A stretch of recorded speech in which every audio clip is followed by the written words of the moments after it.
साथियों नमस्कार, मेरा दिमेड़ा। साथियों, इस वीडियो के माध्यम से मैं बात करूंगा कि राजस्थान कर्मचारी चयन बोर्ड की जो विभिन्न भर्तियां हैं उनका आप इंतजार कर रहे हैं, उनका परिणाम का इंतजार कर रहे हैं। तो साथियों, चुनाव आयोग ने जो आचार संहिता लगाई है, तो आचार संहिता के माध्यम से ये सभी परिणाम रोक दिए गए हैं।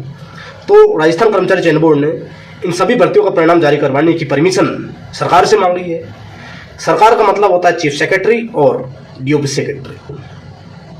तो साथियों, यहाँ से जो ये चुनाव आयोग से ये जो चीफ सेक्रेटरी और डीओपी सेक्रेटरी ये चुनाव आयोग से परमिशन लेते हैं और वहां से परमिशन मिलने के बाद दोबारा इनके पास आती है, फिर ये राजस्थान कर्मचारी चयन बोर्ड के पास में भेज देते हैं। ये एक प्रोसेस है जो मैंने आपको क्लियर कट बता दी है। साथियों, कल या परसों आपने खबर पढ़ी होगी जो हर जगह घूम रही थी कि स्क्रीनिंग कमेटी है उसकी बैठक हो चुकी है। निर्णय जो भी लिया है उसको लेकर, जो विचार हुआ है उसको लेकर चुनाव आयोग के पास में भेजेंगे। तो साथियों, ये सत्य है कि मीटिंग हो चुकी है और मीटिंग होने के बाद में राजस्थान जो कर्मचारी चयन बोर्ड की विभिन्न भर्ती थी उसके साथ में अन्य जो मुद्दे थे राजस्थान के, उन सभी का जो प्रोसेस था इसका जो विचार किया गया है इन पर, और विचार करने के बाद में अब चुनाव आयोग के पास में भेज दिया गया है। तो साथियों, वर्तमान स्थिति का जो स्टेटस यही है कि चुनाव आयोग के पास में आपकी इन भर्तियों से रिलेटेड जो परमिशन मांगी थी वो फाइल एक तरह से चुनाव आयोग के पास में पहुंच गई है। अब चुनाव आयोग इस 2-4 दिन में ही इस पर निर्णय ले लेगा और उम्मीद है कि निर्णय आपके हित में आएगा, और आपके हित में निर्णय आएगा तो आपके परिणाम भी जारी होंगे।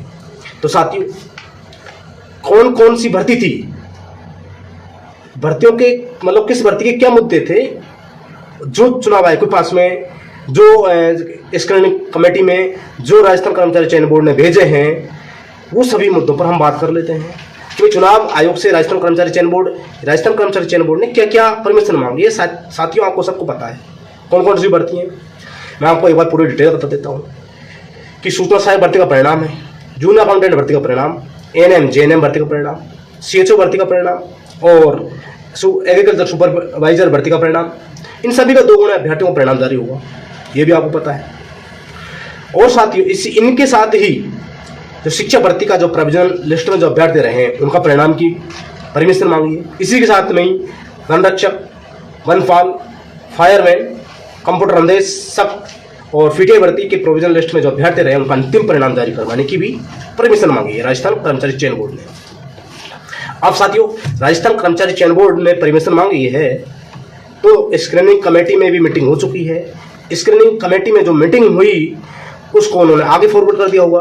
तो आगे फॉरवर्ड कर दिया होगा, नहीं कर दिया, तो वो अब आज या कल में नहीं तो अगले सप्ताह के शुरू में यानी कि बुधवार था।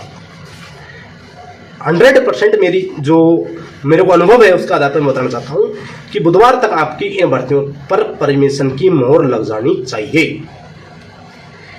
इसके लिए भाई हम लगातार प्रयास कर रहे हैं, जितना हमसे आपके लिए मदद हो रही है मदद कर रहे हैं, और 100% मैं आपको विश्वास दिलाना चाहता हूं कि अगले सप्ताह में इन सभी भर्तियों की परमिशन मिल जाएगी। यह आपके लिए बहुत बड़ी बात है। तो साथियों, अगले सप्ताह में परमिशन मिलेगी तो उसके बाद में, उससे अगले सप्ताह में छुट्टियां ज़्यादा हैं, तो यानी कि 10 दिन के बाद में वो राजस्थान कर्मचारी चयन बोर्ड के बाद में, आज से 10 से 15 दिन के बाद, 10 से 12 दिन के बाद में राजस्थान कर्मचारी चयन बोर्ड के पास में विस्तृत रूप से पूरी जानकारी जो परमिशन मिलेगी वो पहुंच जाएगी और काम चालू कर दिया जाएगा परिणाम जारी करने को लेकर। आपका परिणाम है अप्रैल माह के अंत से लेकर मई माह में सभी परिणाम जारी कर दिए जाएंगे, चाहे वो कोई भी भर्ती हो। जो मेरा सभी को मेरी तरफ से शुक्रिया और अग्रिम शुभकामनाएं। बहुत बहुत धन्यवाद। Thank you.